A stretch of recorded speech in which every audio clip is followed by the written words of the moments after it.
Hi, everyone. My name is Brad Ambry. I'm an educational development lead with Center for Teaching and Learning. Today's webinar is titled Outcomes Are Like Lego Blocks, Framing Outcomes and Assessments for Students. As many of you know, most Lego sets today, thankfully, come with instructions. I mean, without instructions, where would we be? How would we even know where to begin to build something that looks, like this? And from something that starts out like this. So Lego, in all its wisdom, in order to reduce anxiety, frustration, the shedding of tears, by young and old alike, Lego determined it was best practice to provide instructions, directions for their builds. And so that's what we're going to talk about today. How to think about, to design, to plan, and build out your course just as one might undertake a Lego build. So today's outcome is pretty simple. And I say that almost in jest. At the end of the presentation, you'll be able to unpack course learning outcomes to determine and develop aligned course content and learning experiences. We've got to start, though, with the learning outcomes themselves. Now, the conversation about outcomes today will be brief, and that is because CTL has already created a number of quality resources dedicated to this specific topic. So I definitely encourage you to check them out. There's a link at the bottom of the screen here. Also, I believe there was recently a Wednesday webinar that was dedicated to the topic of how to write good quality learning outcome statements. So please do check that out. But I think what we can all agree on is that learning outcomes should make explicit what students are expected to know or to be able to do. Well-written statements, they should be specific and they should be accessible. More importantly, or also importantly, they should reflect what's to be included and what can be expected. What is located in your course? What will your students be working with? So this is very important when you're thinking about and constructing your learning outcomes. Let's look very quickly at a couple of example course outcomes. Now, learning outcomes, they should guide and give shape to the learning and the teaching that's going to be undertaken in a course. So here's my first example. Describe the characteristics of three main types of geologic faults and explain the different types of motion associated with each. So describe and explain. These are our keywords. These are the ones I want you to focus on. The second outcome, analyze quantitative and qualitative data and explain how evidence gathered supports or refutes initial hypotheses. So the key, analyze and explain. And again, as I said, these should guide and shape the learning. Here we can see with these two examples that the verbs are demonstrable.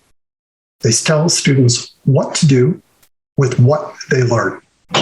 These outcome statements also direct students with respect to the kinds of evidence that they're likely going to need to provide to support that they have achieved or learned the specific outcome.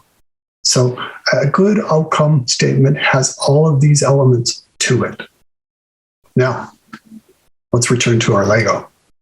In terms of the conversation that we're having today, given today's focus, the outcomes serve two purposes for us.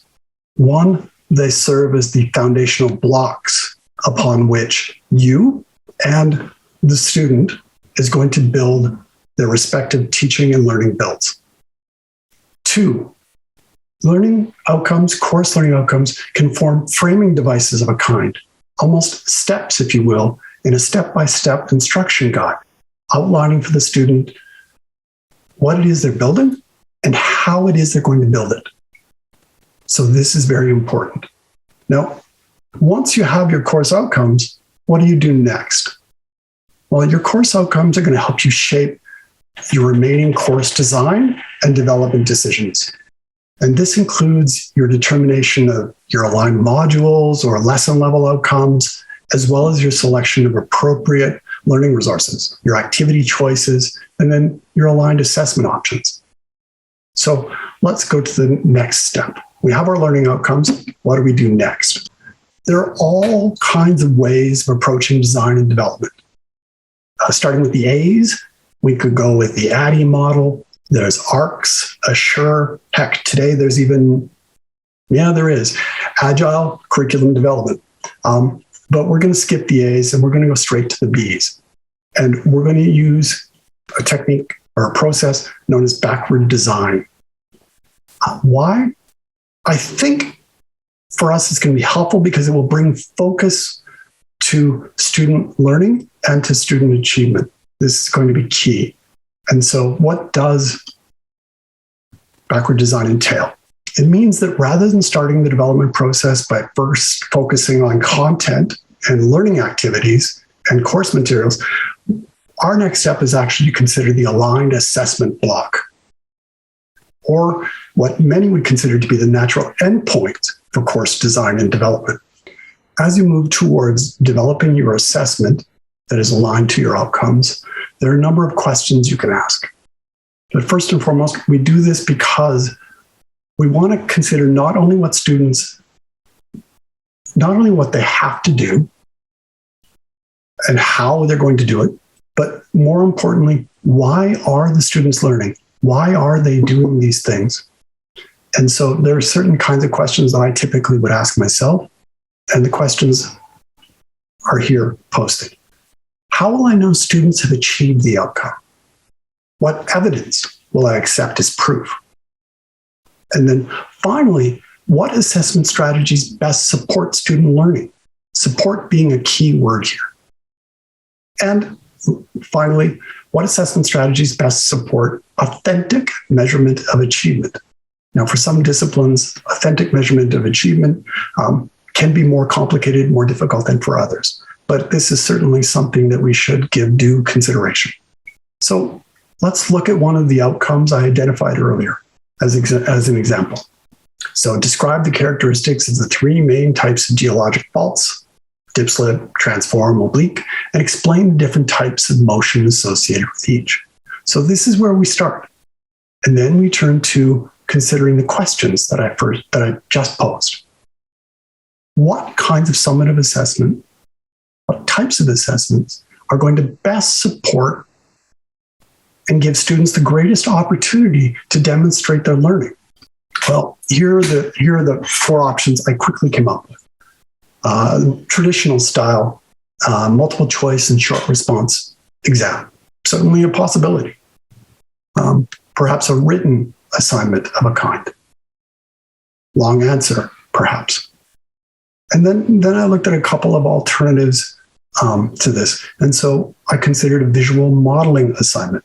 So using digital tools to produce a visual model of the three different faults and perhaps provide or demonstrate representations of the motions associated with each. And finally, an infographic, a multimedia or a video or poster submission. The key is, again, trying to identify what is it that's going to give students the best opportunity to demonstrate their learning. So this is important for you to consider. And I can't ignore that, of course, your selection of assessment may be impacted by conditions on the ground or in the virtual classroom, as the case may be. So sometimes you just need to be realistic, and I completely understand that. But at the same time, all I'm suggesting is that you do give this thought and you work through which assessments might best work to support student learning. So now that we have the floor of our Lego build, our learning outcomes, and the roof section has been identified, the assessment, what do we do next? What we can do next is, I think that means we're ready to identify the remaining blocks of our course construction. And this is where the good work of translating course outcomes into curriculum and meaningful experiences for your students can begin. Where do you start? Do you go directly to learning activities? I would probably suggest beginning by identifying milestones. So these are the things that students will need to attain before being able to add the appropriate block representing their learning in just the right place to to continue the build. The milestones could be attached to specific lessons, maybe modules. Maybe they're attached to chunks of learning that each come with their own set of objectives or learning outcomes. Whatever the case, these outcomes should signal opportunities for deeper learning, and ideally, they should include opportunity for formative practice. Now, once we have the milestones in place, then I think we're ready to begin looking at learning activities specifically. The choices you make will depend on your teaching circumstances and on your delivery modality. Is the course face-to-face? Is it online? Is it synchronous? Asynchronous? Lecture? Seminar? Lab?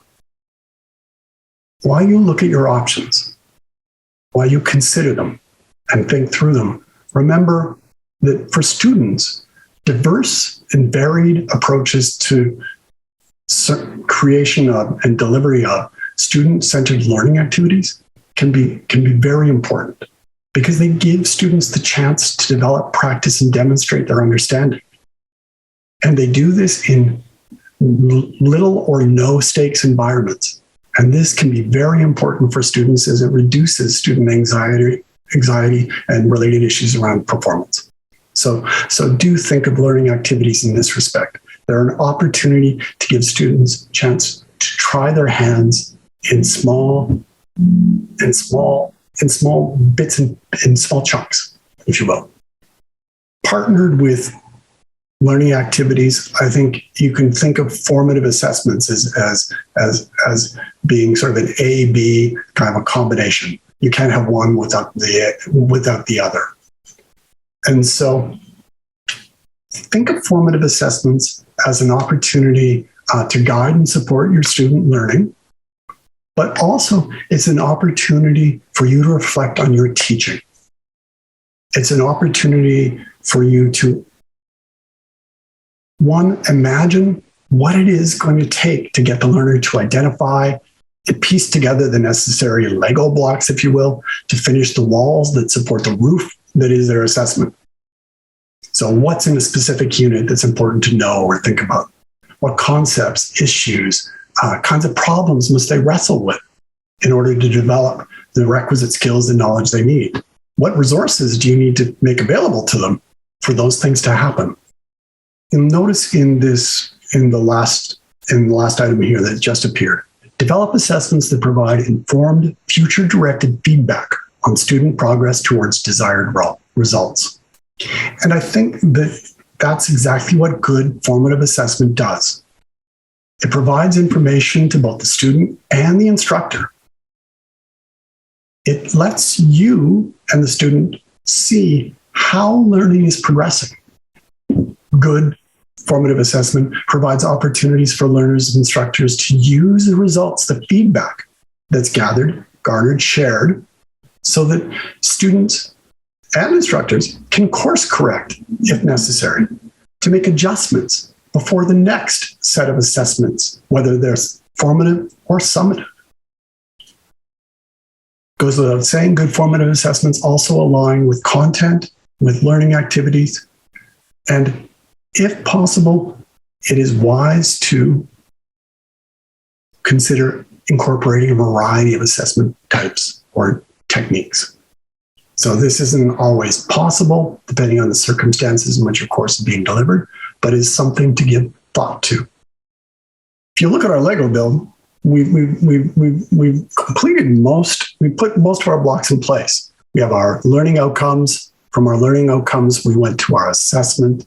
And then from there, we identified possible learning activities and went on to discuss possible ways we could think about formative assessments that would align to assessment as well as outcome.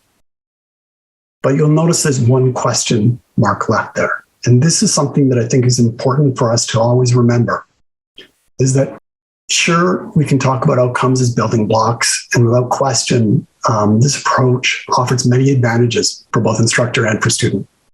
There are things we can't overlook. And one of the things that I think we need to talk about, and I'm very grateful that many, many instructors are beginning to do this,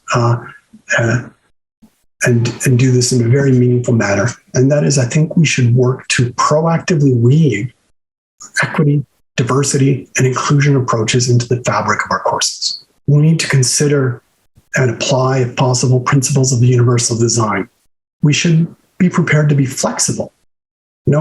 Although students may begin with outcome 1 here, the bottom foundational block, it's possible that there may be multiple ways that students can place the various blocks along the way to that summative assessment.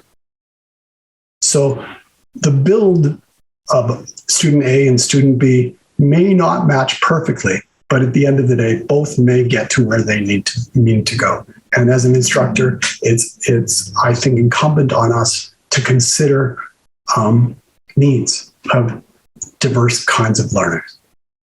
So we want to provide equitable access. So we want to try to integrate a wide range of learning activities, different types of assessment, and again, to address the diverse needs of our students. I would suggest that we emphasize or place importance on creating opportunities to promote success for our learners. Diversity, representation, these are things important for us to consider as well, and think about when we're placing content and materials together in line with our outcomes and our assessments. And lastly, technology. Let's try to implement technology fairly. Think about and use technology appropriately to support student learning, not technology for technology's sake. Provide alternative access to resources, to media, to activities, and to assessments where possible. And so if you want more information on this front, I think you should watch for our upcoming Wednesday webinars that are focusing on equity, diversity, and inclusion, and its strategic implementation at the U of A. There's a whole host of exciting webinars to come, so please watch out for that. That's the end, truthfully. The Lego block approach, I suggest, is student-focused rather than teacher-centric. And the end goals of the course and all the components are always the same: to give learners the best chance to be able to demonstrate the successful achievement of a course outcome that's been identified according to whatever criteria you've established as valid and authentic. We want to, when we're composing our outcome statements, one thing I want to leave you with is that try to ensure that your outcome statements are complex enough that they support high levels of student engagement, that they excite the student if you can, and then be sure to align all course elements, your content, your learning activities, resources, in such a way that you encourage the student to take responsibility for their own learning. And so with that, I end. Here are some of the references that you might want to take advantage of, you might want to check out. I point you in the direction of a very, very useful resource. This is the backward design template with descriptions. It was created initially, I think, by J. McTeague, but it's been modified by Vanderbilt, and it has a series of descriptions for the template that provide and give guidance if you want to use something like this. And it's a one-page Word document, and I think it's a wonderful tool. So if you have an opportunity, please check it out. Thank you very much.